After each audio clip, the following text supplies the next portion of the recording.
Innal hamdalillah nahmaduhu wa nasta'inuhu wa nastaghfiruh wa na'udzu billahi min shururi anfusina wa min sayyiati a'malina. May yahdihillahu fala mudilla lahu wa may yudlil fala hadiya lahu. Asyhadu an la ilaha illallah wahdahu la syarika lahu wa asyhadu anna Muhammadan 'abduhu wa rasuluh. Sallallahu ala nabiyyina Muhammadin wa ala alihi wa ashabihi wa man tabi'ahum bi ihsan ila yaumiddin, amma ba'd. Al-ikhwan wal akhwat jamaah salat maghrib rahimani wa rahimakumullah. Alhamdulillah, kita masih melanjutkan kajian kitab Bulughul Maram min Adillatil Ahkam karya Al-Imam Al-Hafidh Ibn Hajar Al-Asqalani rahimahullah. Kita masih di pembahasan salat, yaitu di bab salat, sifat salat Nabi sallallahu alaihi wasallam. Di pertemuan yang lalu kita bahas terkait dengan hadis yang menjelaskan takbiratul intiqal, takbir perpindahan, yang mana kita katakan berdasarkan hadis yang kita baca, semua perpindahan gerakan sholat itu mengucapkan Allahu Akbar kecuali bangkit dari ruku. Kita baca sami Allahu liman hamidah, Rabbana walakal hamd. Nah, setelah itu beliau sampaikan hadis 287 terkait dengan bacaan setelah Rabbana lakal hamd. Karena ada sunnah juga ketika rukuknya panjang, maka akan disunahkan ketika bangkit dari ruku berdirinya juga panjang. Karena Nabi SAW antara ruku, sujud, bangkit dari sujud, bangkit dari ruku, sebelum sujud itu sama. Itu sama waktunya. Ketika misalnya kita ruku panjangnya 1 menit perkiraan. Maka ketika kita bangkit sebelum turun ke sujud itu 1 menit juga. Karena Nabi sama semuanya. Antara ruku, bangkit dari ruku, turun sujud, bangkit dari sujud, sama. Ya. Panjangnya. Kalau pendek berarti sama pendek. Sekarang kan kita sudah ketahui di pertemuan yang lalu. Bacaan kalau imam sami Allahu liman hamidah. Makmum lanjut Rabbana lakal hamd. Ketika masih lama berdiri, apakah dia berdiri saja atau ada bacaan? Nah, ini pertanyaan. Jawabannya, boleh berdiri saja. Dan sunnah kita membaca bacaan yang diajarkan oleh Nabi SAW. Di antaranya yang disampaikan di sini. Kata beliau rahimahullah, wa an Abi Sa'id Al-Khudri radhiyallahu ta'ala anhu qala, kana Rasulullah sallallahu alaihi wasallam idza rafa'a ra'sahu min ar-ruku' qala Allahumma rabbana lakal hamd mil as-samawati wa mil al-ardi wa mil ma syi'ta min syai'in ba'd ahlus sana wal majd ahaqqu ma qala al-'abdu wa kulluna laka 'abdun. Allahumma la mani'a lima a'taita wa la mu'tiya lima mana'ta wa la yanfa'u dzal jaddi minkal jadd. Ini bacaan tambahan. Ketika kita lama bangkit dari ruku sebelum turun sujud. Ketika kita lama berdiri. Kata beliau rawahu Muslim. Hadis ini diriwayatkan oleh Imam Muslim rahimahullah. Hanya saja para ulama mengkritik yang beliau sampaikan di awal Allahumma. Karena dalam riwayat Imam Muslim tidak ada kata Allahumma. Kalau diperiksa dalam Sahih Muslim, dalam riwayat Muslim hanya Rabbana lakal hamd. Tidak ada kata Allahumma. Kata beliau dari Abu Sa'id Al-Khudri, beliau berkata, adalah Rasulullah Sallallahu Alaihi Wasallam apabila beliau mengangkat kepalanya dari ruku, beliau berkata, kan kalau angkat sami Allahu liman hamid. Kalau sudah, maka beliau berkata Rabbana lakal hamd. Atau di sini dengan tambahan Allahumma Rabbana lakal hamd. Baru lanjut. Mil as-samawati wa mil al-ardi wa mil ma syi'ta min syai'in ba'. Ahlus sana wal majd ahaqqu ma qala al-abdu. Kata Nabi, wa kulluna laka. Allahumma la mani'a lima a'taita wa la mu'tiya lima mana'ta wa la yanfa'u dzal jaddi minkal jadd. Ini agak panjang. Ketika kita bangkit dari ruku, boleh ditambah setelah Rabbana walakal hamd mil as-samawat. Pujian yang sepenuh langit. Wa mil al-ard, dan sepenuh bumi. Wa mil ma syi'ta min syai'in ba'du, dan sepenuh apapun yang engkau inginkan setelahnya. Jadi ini pujian tanpa batas maksudnya. Iya, karena pujian kita terhadap Allah itu tidak boleh terbatas. Karena nikmat Allah kepada kita tidak terbatas. Tidak bisa kita hitung nikmat Allah. Banyak sekali. Allah katakan dalam Al-Quran, kita maklumi bersama ayatnya. Wa in ta'uddu ni'matallahi la tuhsuha. Kalau kamu menghitung-hitung nikmat Allah, kamu tidak mampu untuk membilangnya. Oleh karena itu Nabi kita Muhammad SAW katakan, la uhsi tsana'an alaik. Saya tidak bisa membatasi pujian kepadamu. Karena kalau kita batasi pujian, kita hanya memuji Allah. Sehari hanya berapa? Setiap 5 kali waktu sholat, kita puji Allah 33 kali anggapnya. Kita bilang Alhamdulillah, Alhamdulillah. Hanya dizikir saja. Berarti 33 kali 5 sholat. Kalau kita hanya batasi begitu, berarti kita batasi nikmat Allah. Makanya kita tidak boleh membatasi pujian kita kepada Allah. Iya. Kapanpun, dimanapun, kita harus memuji Allah. Karena nikmat Allah tidak terbatas. Makanya di sini bacaannya, ketika Allahumma Rabbana lakal hamd. Ya Allah, Rabb kami, hanya untukmu segala pujian. Lanjutannya, mil as-samawat. Pujian sepenuh langit. Wa mil al-ard, sepenuh bumi. Wa mil ma syi'ta min syai'in ba', dan sepenuh apapun yang engkau kehendaki setelahnya. Ahlus sana wal majd.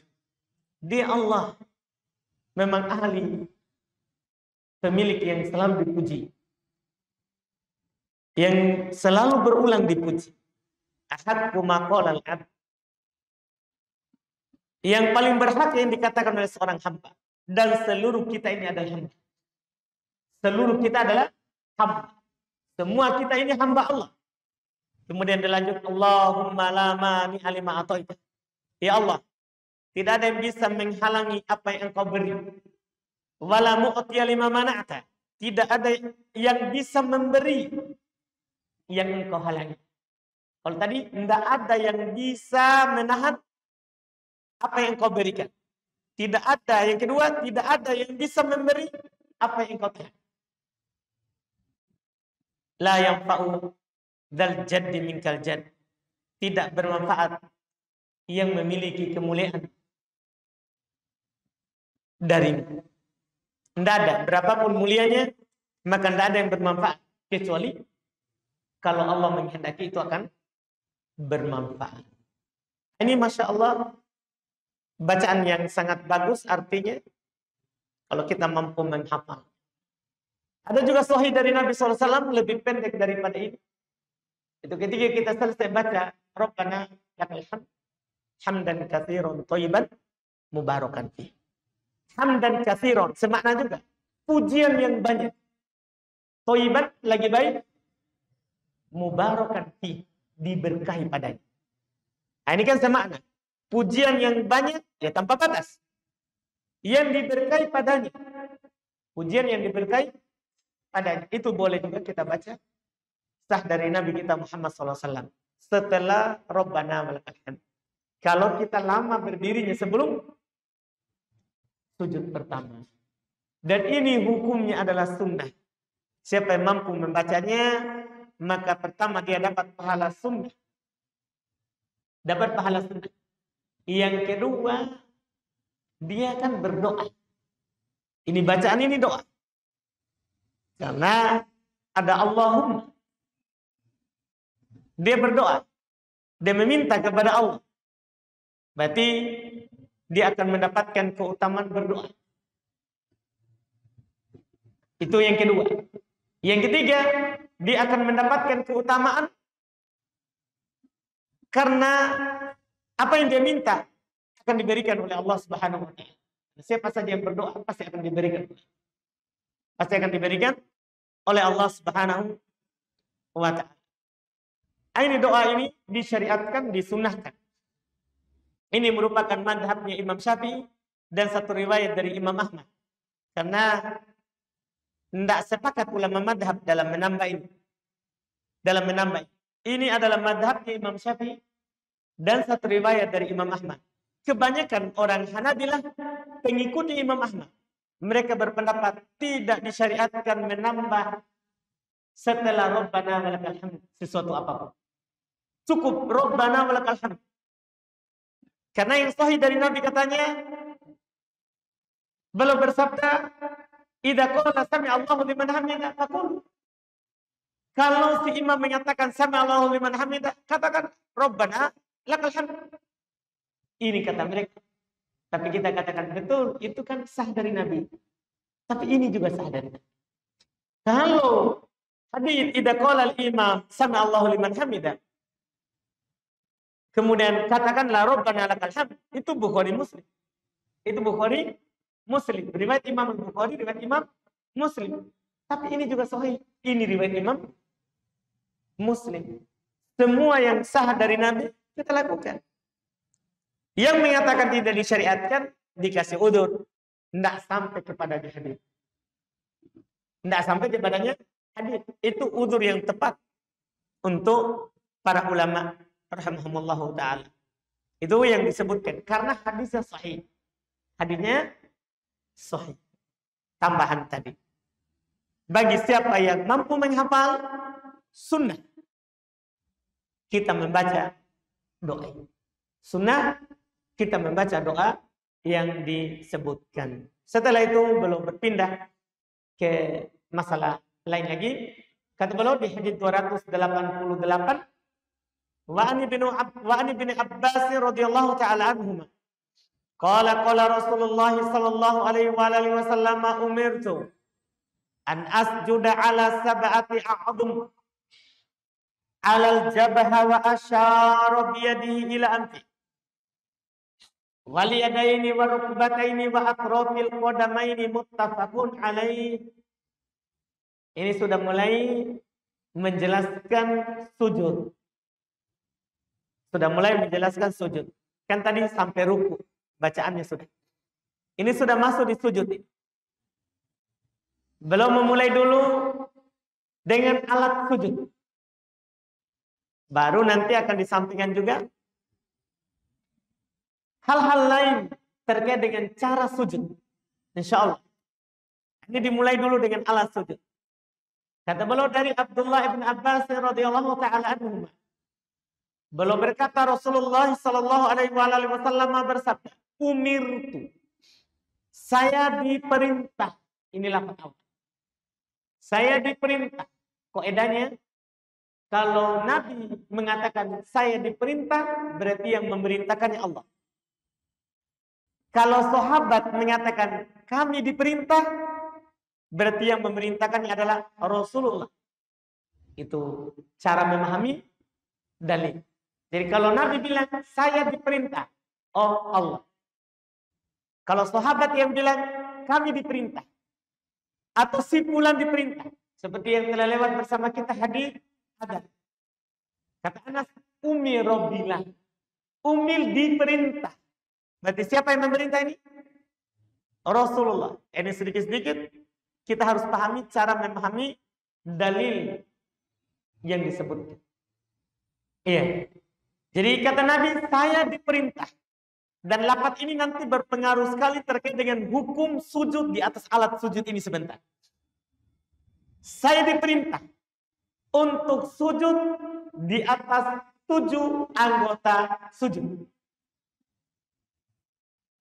Pertama, alal jabahah, sujud dengan bersandar pada jidat, dahi, wa asyara ila anfi. Tapi masalahnya Nabi menunjuk hidungnya.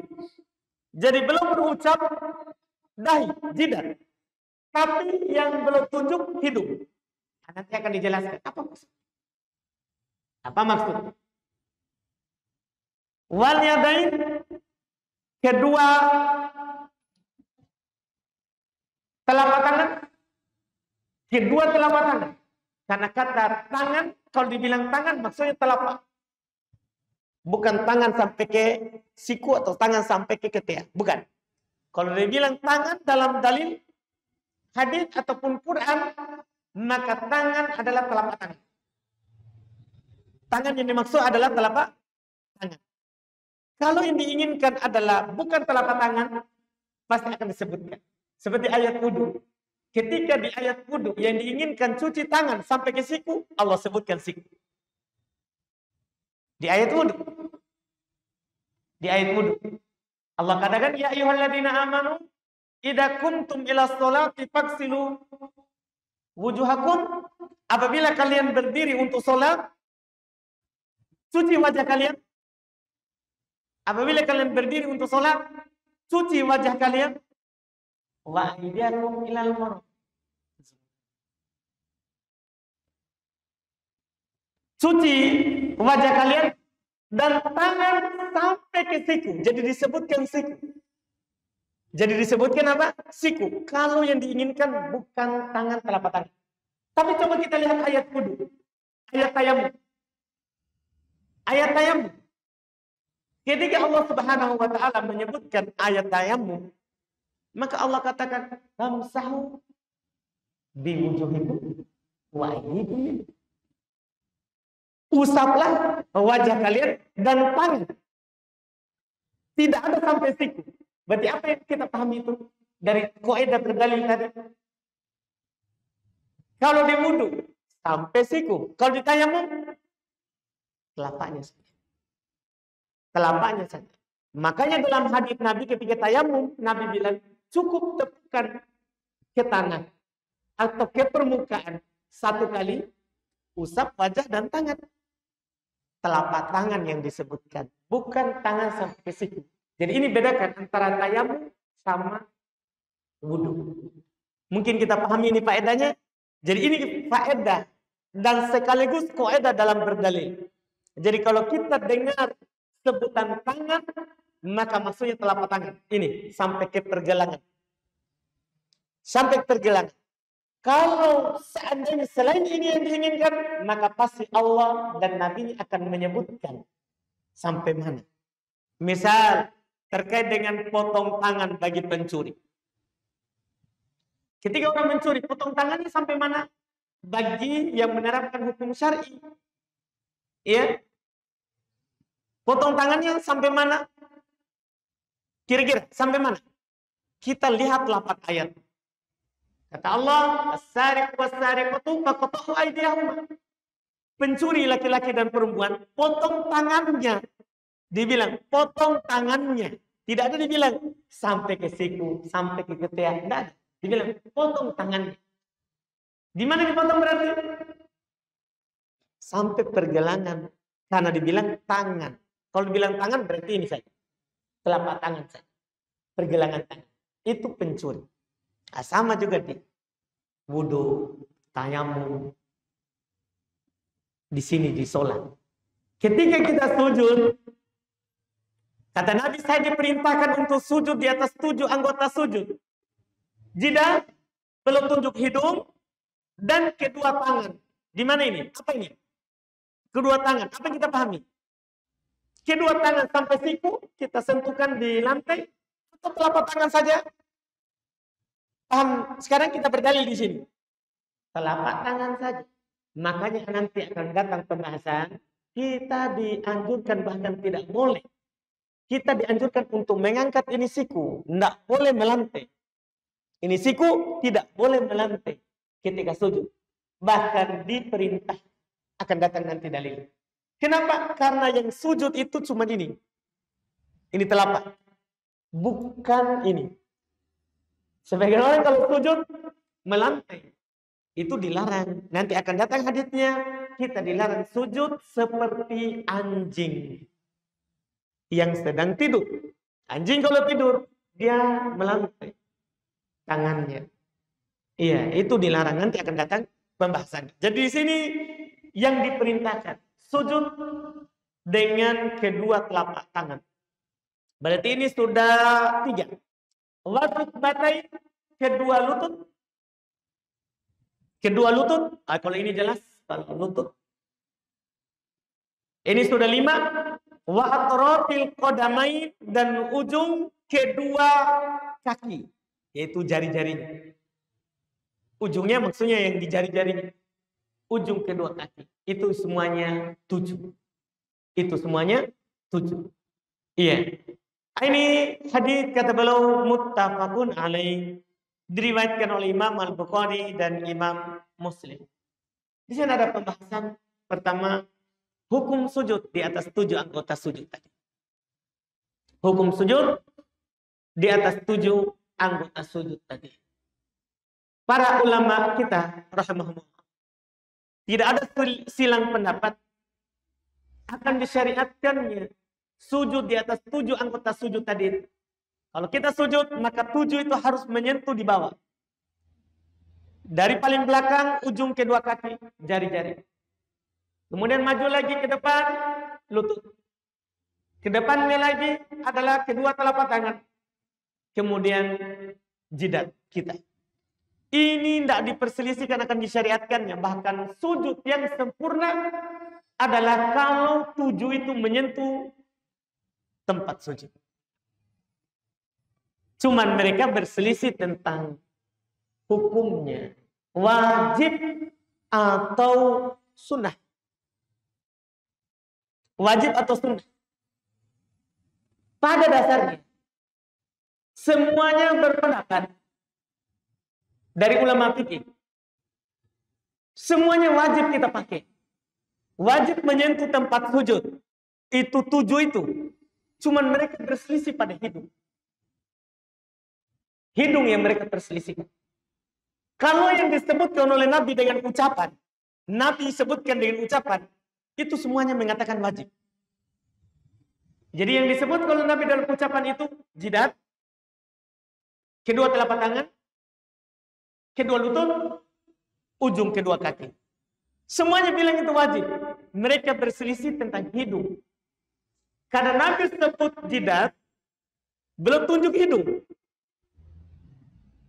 Ini maksudnya hukumnya sama atau beda antara hidung dan jidat. Para ulama berselisih pendapat. Imam Malik, Imam Ahmad satu pendapat, satu riwayat dari beliau. Imam Syafi'i dihikayatkan satu pendapat dari beliau adalah sujud dengan 7 tadi bersamaan dengan hidung wajib. Termasuk yang wajib menyentuh tempat sujud hidung. Itu pendapat Imam Malik. Satu pendapat dari Imam Ahmad, karena beliau punya 2 pendapat.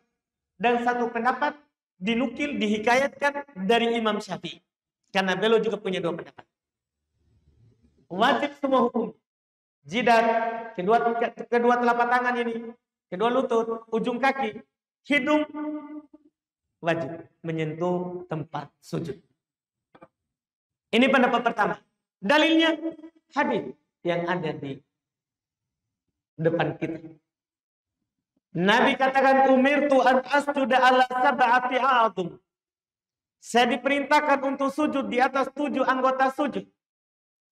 Al-jabha wa asyara ila anfi. Nabi bilang jidat dan menunjuk hidung. Berarti maksudnya sama. Itu kata mereka.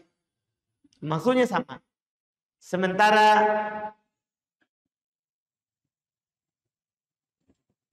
satu pendapat dari Imam Syafi'i. Demikian pula Imam Malik punya pendapat yang satu. Imam Ahmad juga pendapat dalam satu riwayat. Ini mereka sendiri yang beda juga. Memang mereka ada 2 riwayat. Imam Malik punya 2 riwayat. Kadang bilang wajib, kadang bilang sunnah sebentar. Hidungnya. Untuk hidung khusus. Imam Ahmad juga dalam satu riwayat. Ya. Jadi 3 itu punya 2 riwayat. 3 ulama madzhab punya 2 pendapat. Mereka mengatakan wajib semuanya tadi yang disebutkan kecuali hidung, sunnah. Kecuali hidung, hukumnya sunnah. Apa dalilnya? Kata mereka, Nabi kan sebut 7. Iya kan? Kan kalau kita hitung dengan hidung, berarti 8. Mungkin kita pahami? Kan Nabi bilang, umirtu an asjuda ala sab'ati a'dhum. Saya diperintahkan untuk sujud di atas 7 anggota sujud. 7 itu kalau kita hitung, 2 telapak tangan, 2 lutut, 2 ujung kaki. 6. Sisa siapa? Kan tidak, baru 7. Kalau kita hitung dengan hidung, berarti 8. Jadinya semuanya. Ini pendapat juga. Ini yang mereka katakan. Iya. Ada dalil kedua sebenarnya yang mereka pakai. Karena dalil ini sebenarnya nanti bisa dibantah. Bisa dibantah. Yang mereka katakan Nabi kan bilang 7. Kalau kita masukkan hidung 8. Nanti ini bisa dibantah. Ada dalil kedua yang mereka pakai dari Jabir. Sebenarnya yang lebih jelas. Kata beliau, Ra'aitun Nabiyya sallallahu alaihi wasallam sajada bi'ala jabahatihi ala qasasi sya'. Saya melihat Nabi sallallahu alaihi wasallam sujud dengan bagian atasnya jidatnya. Kan kalau bagian atas begini pasti hidung tidak. Sujud dengan bagian atas ini, bagian atas. Jadi jidat ada 2, ada bagian atas, ada bagian bawah. Bagian atas maksudnya di tempat tumbuhnya rambut ini, ketemunya. Di hampir tempat tumbuhnya rambut. Bagian bawah sini. Di atasnya hidung. Jabir bilang, saya melihat Nabi sujud di bagian atas jidatnya. Di tempat tumbuh rambutnya. Ini sebenarnya sangat jelas sekali. Berarti hidung tidak masuk. Sebenarnya. Tapi hadits ini dhaif. Karena di dalam sanadnya ada rawi bernama Abu Bakar ibn Abi Maryam. Dia kata para ulama hadis syadidud dhaf, lemah sekali. Makanya kita tidak pakai. Kita tidak pakai. Seandainya sahih, ini adalah pemutus dalam perselisihan ini. Tapi dhaif. Ini hadis dhaif. Berarti tadi sisa 1 hadis. Berarti dalilnya adalah 1 hadis untuk 2 pendapat. Makanya tadi yang berselisih mereka sendiri. Imam Syafi'i punya 2 pendapat, Imam Ahmad punya 2 pendapat, Imam Malik punya 2 pendapat. Hadis yang dipakai 1. Kadang dia bilang cukup jidat, kadang dia bilang harus hidung. Sekarang mana yang kuat dari 2 pendapat tadi? Dikuatkan oleh Al-Imam Asy-Syaukani rahimahullah. Demikian pula dikuatkan oleh Al-Imam Ibn Rajab rahimahullah. Dan yang lainnya dari para ulama rahimahullah. Bahwa hidung itu termasuk. Kenapa? Karena kalau dia tidak masuk, kenapa Nabi tunjuk? Justru Nabi tunjuk karena itu masuk. Di jidat. Nabi bilang 7, karena ini hidung masuk jidat. Kenapa bisa masuk? Kenapa bisa masuk? Karena tidak terpisah antara hidung dan jidat. Ini bersambung. Ini bersambung. Beda. Jadi makanya Nabi tidak sebut namanya, cuma tunjuk. Karena ini sama. Kenapa tangan disebut? Kaki disebut, lutut disebut, kaki disebut. Karena terpisah. Karena terpisah. Hidung Nabi tidak sebut karena bersambung. Betul? Bersambung nggak hidung sama jidat? Bersambung. Tidak ada orang terpisah. Kalau terpisah itu bukan orang. Iya, yang terpisah hidung dan jidat. Itu sisi. Malah kita bisa berdalil Nabi sebutkan tunjuk, Nabi sebut jidat dan tunjuk hidung, itu menunjukkan masuk diperintah. Masuk diperintah. Kita pilih pendapat ini lebih hati-hati. Daripada kita sujud dengan jidat saja, ini akan membuat kita ragu. Wah, tadi saya lakukan kewajiban atau tidak? Maka yang hati-hati adalah tentukan hidungnya dengan tempat sujud. Kita juga tidak rugi. Karena mereka sepakat sunnah. Yang diperselisihkan kadar yang lebih dari sunnah. Kadar yang lebih dari sunnah. Ini insya Allah Ta'ala yang lebih bagus. Lebih hati-hati. Lebih hati-hati. Kemudian masalah berikutnya. Di 7 anggota sujud tadi yang disebutkan. Apakah harus menyentuh langsung lantai? Atau boleh pakai sajadah? Kan dibilang saya diperintahkan untuk sujud dengan 7 itu. Apakah 7 itu harus menyentuh langsung? Atau boleh ada alas? Para ulama merinci alasnya.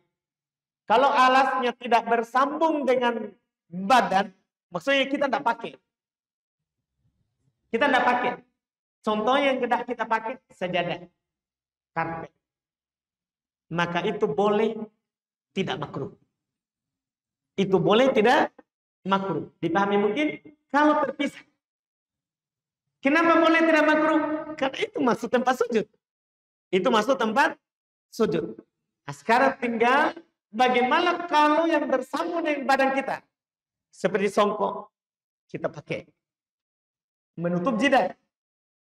Imamah dipakai. Menutup jidat. Sebagian. Kadang lengan baju. Lebih dari pergelangan tangan. Kita sujud ini kan kadang menutup ini telapak tangan. Apalagi kalau perempuan akhwat. Kan dia kadang kalau jilbabnya panjang menutupi tangan. Jilbabnya menutupi tangan.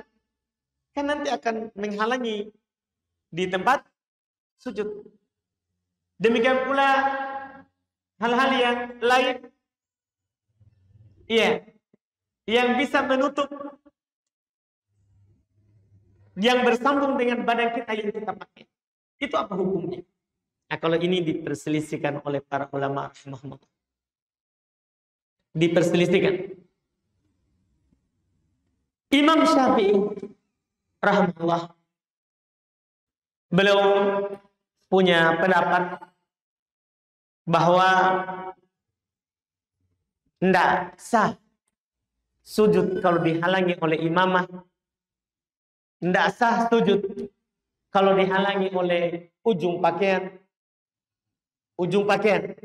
Tidak sah sujud kalau dihalangi oleh songkok.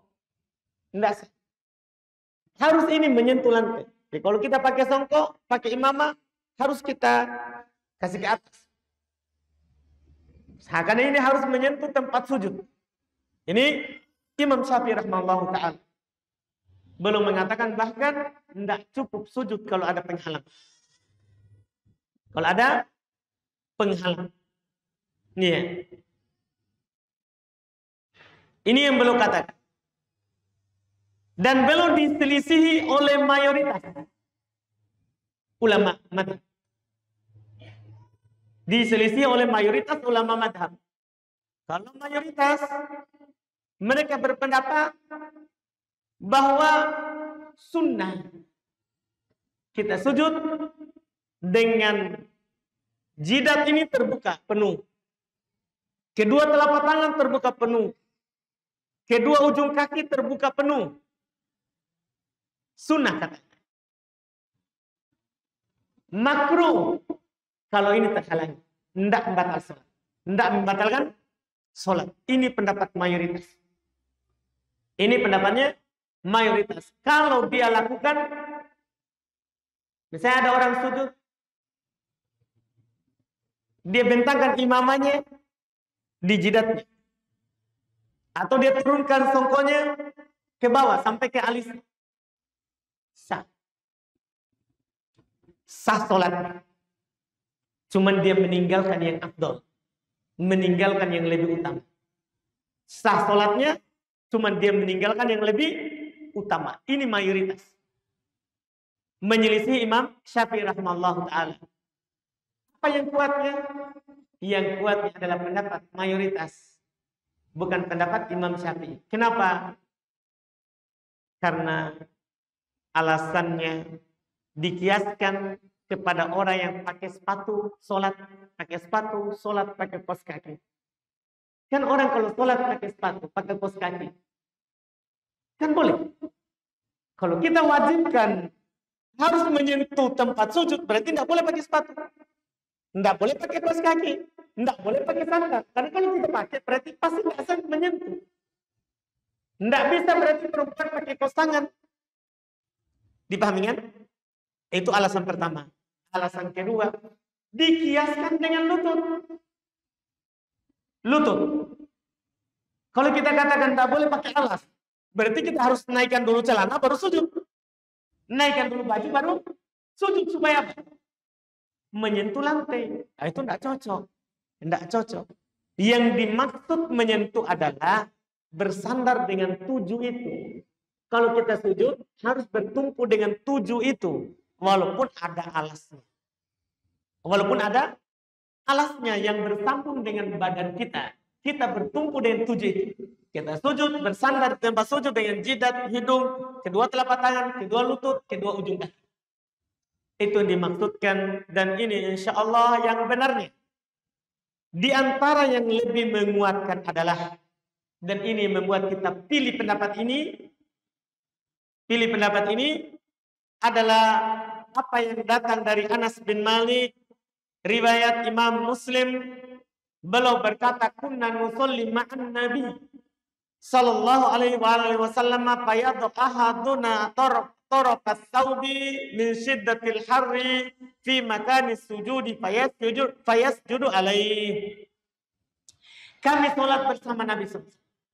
Kami sholat bersama Nabi Sallallahu Alaihi Wasallam, maka salah seorang dari kami meletakkan ujung pakaiannya di tempat sujudnya karena panas. Kemudian dia sujud di situ. Jadi ini ujung pakaiannya dia letakkan. Kalau sebenarnya diletakkan begini saja tanpa dipakai, tidak ada masalah. Ini ujung pakaiannya diarahkan ke tempat sujudnya dan dia sujud di situ. Ini tentunya menunjukkan bolehnya. Kalau tidak boleh, kalau memang tidak sah, tidak cukup sholat sujud tanpa disentuhkan ke lantai tempat sujud, ini tidak mungkin dibenarkan. Pasti Nabi SAW akan katakan kepada mereka, tidak boleh begitu. Bersabar di atas panas. Bersabar di atas panasnya. Ini pendapat insya Allah yang kuat terkait dengan masalah yang kita sebutkan. Kita cukupkan dulu karena setelahnya masih ada lagi, masih terkait dengan pembahasan cara sujud. Insya Allah kita baca di pertemuan yang akan datang. Alhamdulillah, kita masuk di tanya jawab.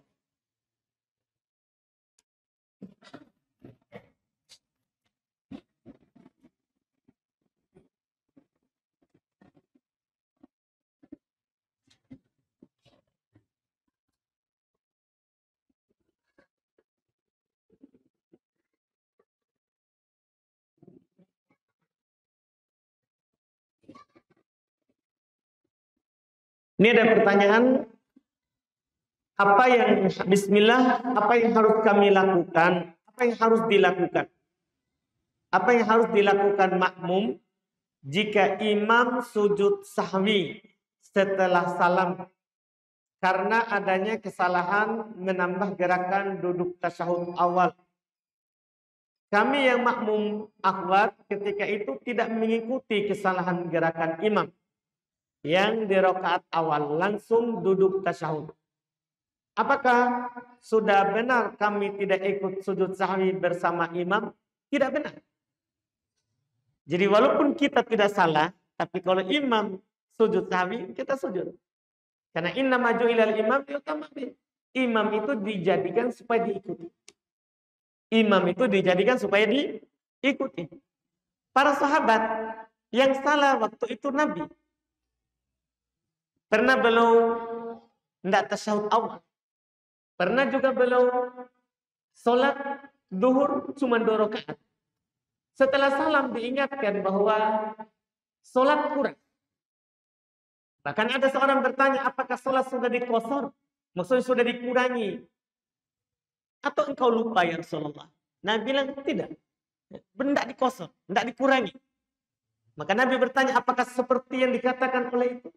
Iya, katanya. Ya sudah, Nabi tambah 2 dan sujud. Para sahabat juga ikut sujud. Jadi ikut imam. Salah kalau kita tidak sujud karena tidak salah kita. Tidak. Kita sekarang sholatnya ikut imam.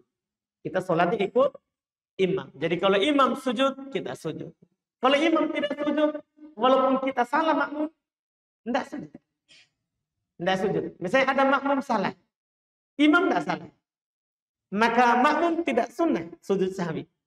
Makmum tidak sunnah sujud sahwi. Itu hanya berlaku untuk imam saja. Kalau salah, atau kalau menambah, atau kalau kurang.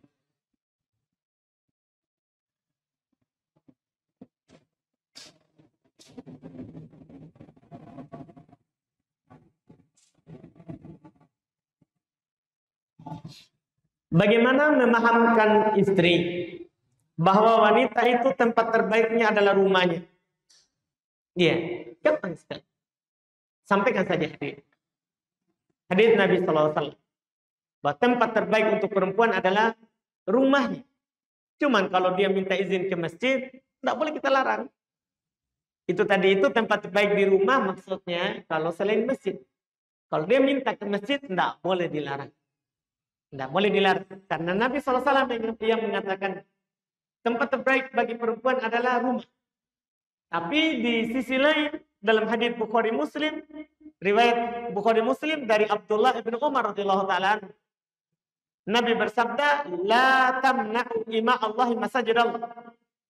Jangan kalian menahan hamba perempuan Allah untuk pergi ke masjid Allah. Jadi kalau dia minta izin ke masjid, taklim dan semisalnya, mau sholat, tidak boleh kita larang. Padahal tempat terbaiknya adalah apa? Rumah. Tempat terbaiknya adalah rumah. Itu wallah. Doakan kami Ustaz agar diberi keturunan anak soleha. Semoga segera diberikan keturunan yang soleh dan soleh.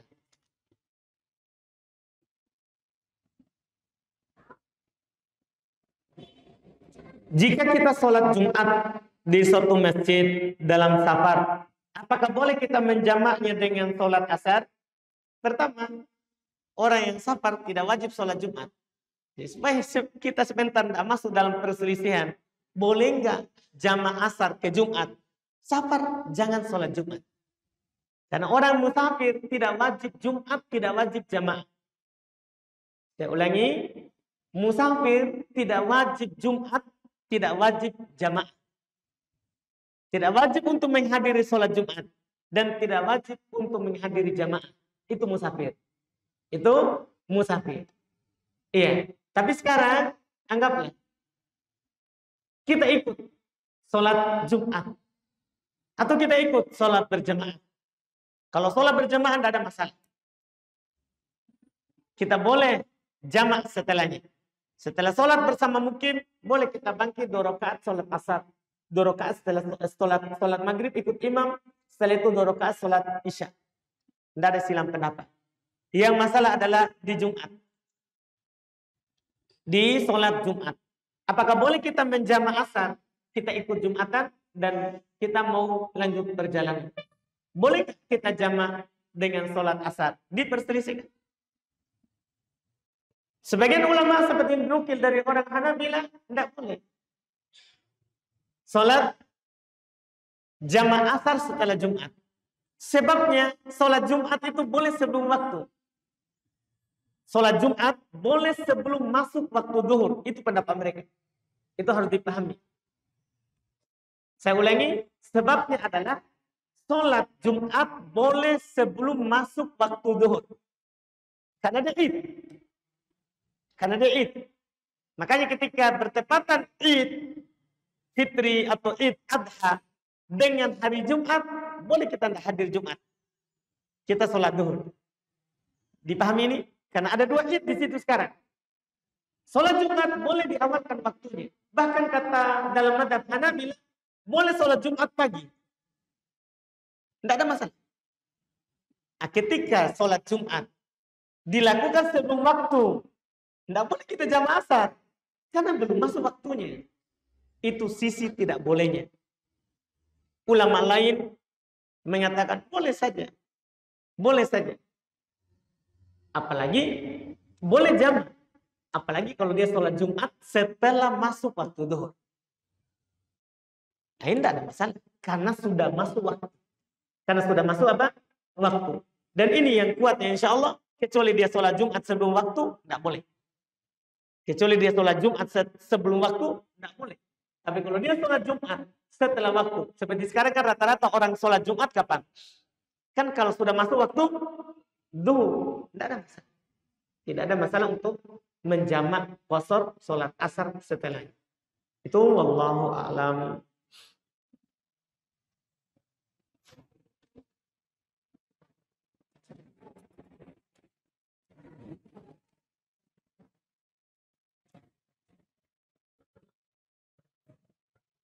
Ini ada pertanyaan lagi, masjid di dekat rumah saya jika sholat sir, yaitu sholat yang tidak dikeraskan bacaannya, maka imamnya terlalu cepat. Sehingga saya biasa ketinggalan gerakan imam. Karena Al-Fatihah saya belum selesai. Apakah saya harus ikuti gerakan imam tapi Al-Fatihah belum selesai? Atau saya harus selesaikan Al-Fatihah dulu dengan konsekuensinya saya ketinggalan gerakan imam. Pertama, sebenarnya kita katakan bahwa imam itu harus perhatikan makmum. Tidak boleh dia utamakan dirinya. Itu imam. Itu imam. Diisyaratkan oleh Nabi SAW di banyak tempat. Iya. Di antaranya misalnya Nabi bersabda, "Man amman nas falyukhaffif." Siapa yang mengimami manusia, ringankan. Nabi sebutkan alasannya, "Fa inna min wara'ahu kabir wad-dha'if wal marid wadal haj." Karena kadang di belakangnya ada orang lemah, orang tua, ada orang sakit, ada orang yang memiliki kebutuhan. Artinya apa? Ini Nabi isyaratkan bahwa imam itu perhatikan makmumnya. Perhatikan makmumnya. Makanya dia sunnah lihat ke belakang. Sebelum dia menghadap kiblat, dia perhatikan di belakangnya. Ini di belakang siapa yang sholat? Siapa yang sholat? Bahkan Nabi SAW kadang mendengar nangis anak kecil, belum ringan. Makanya sebagian ulama juga menyatakan bahwa yang berpendapat kalau dapat rokaat itu dapat ruku, dapat satu rokaat. Kalau dia lihat orang masih lari mau dapat ruku, dia perlama ruku supaya itu orang dapat satu rokaat. Ini namanya imam, rahmat terhadap makmum. Rahmat terhadap apa? Makmum. Iya. Bertepatan juga dengan ini sama dengan kejadian tadi maghrib. Kejadian tadi maghrib. Imam sholat baca surat Al-Alaq, Iqra. Di ayat terakhir kan sunat sujud.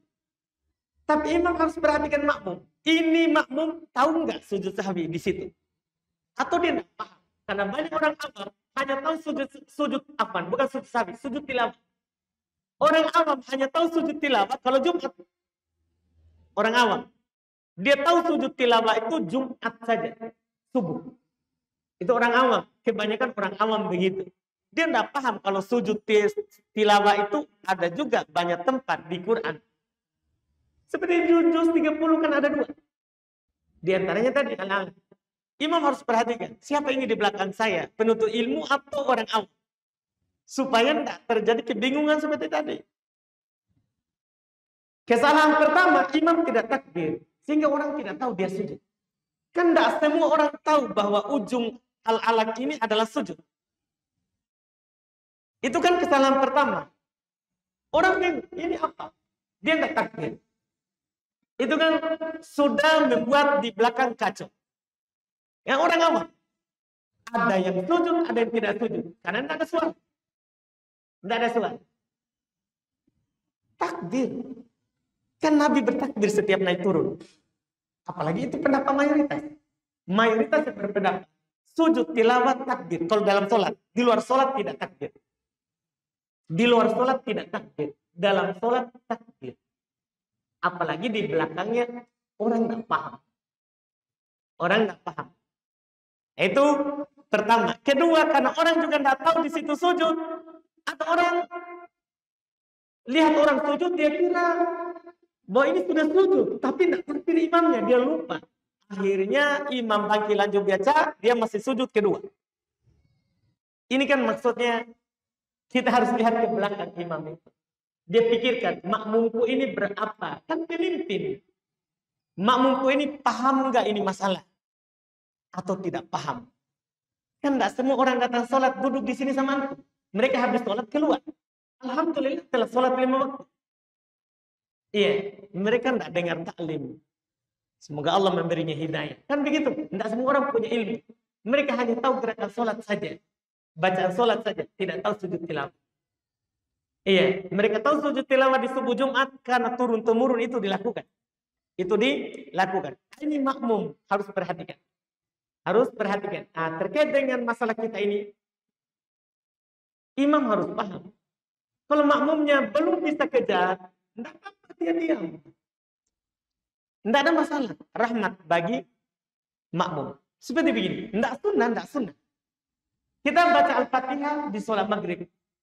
Di rakaat kedua kita mau setelah Al-Fatihah Al-Ikhlas. Kita langsung baca Al-Ikhlas. Ya, makmum tadi yang mendengar Al-Fatihah yang tidak baca langsung setelah imam. Berarti setelah amin dia mau baca apa? Al-Fatihah. Gimana caranya bisa kejar? 7 berbanding 3. Qul huwallahu ahad. Allahus samad. Lam yalid walam. Kan 3 ayat. Imam. Makmum berapa ayat yang harus dia baca? Kan 7. Gimana caranya? Dia bisa kejar? Kan susah. Makanya sebagian ulama mengatakan, tidak sunnah.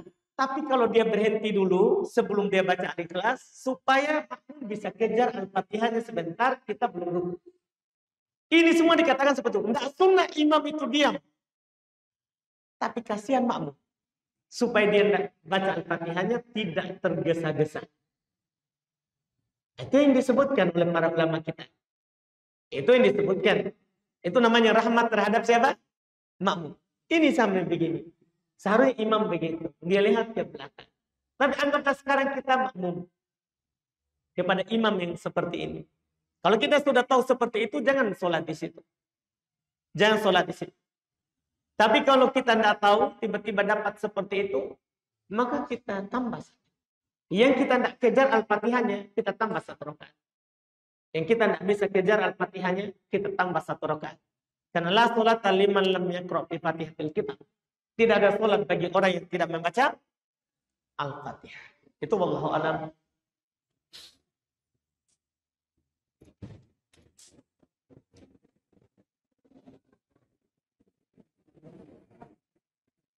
Ini ada pertanyaan berikutnya. Apa yang kita baca? Jika kita telah selesai membaca doa sementara imam belum berpindah gerakan.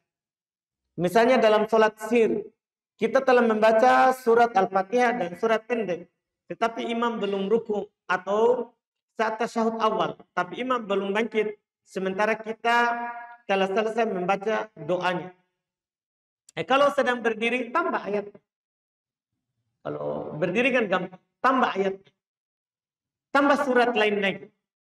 Kita baca surat setelah Al-Fatihah, Al-Ikhlas. Ternyata imam bukan Al-Ikhlas. Dia baca Al-A'la.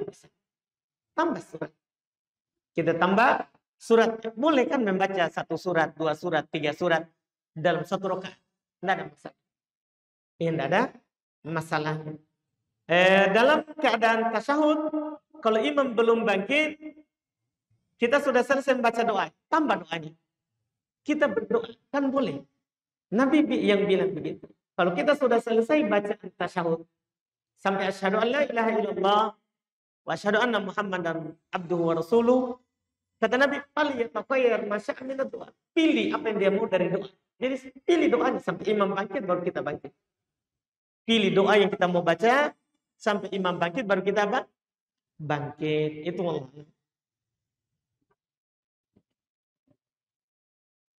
Dilarang membaca Al-Quran di saat ruku dan sujud. Sementara ada beberapa doa yang terdapat di dalamnya.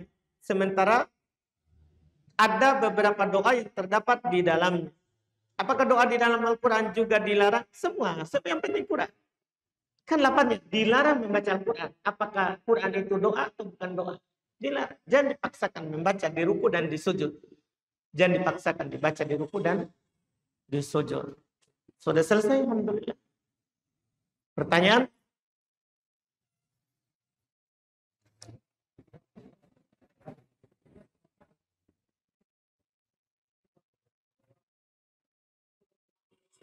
Baik. Perempuan yang bercadar, dia sholat, kan wajib dia buka wajahnya. Kalau sholat wajib. Tidak boleh dia tutup. Tidak boleh dia tutup. Kan ini tadi juga. Ini tadi. Kan diperintahkan untuk sujud. Ya, yang paling dibolehkan itu kan hanya yang bersambung dengan jidat ataupun wajah, tidak boleh.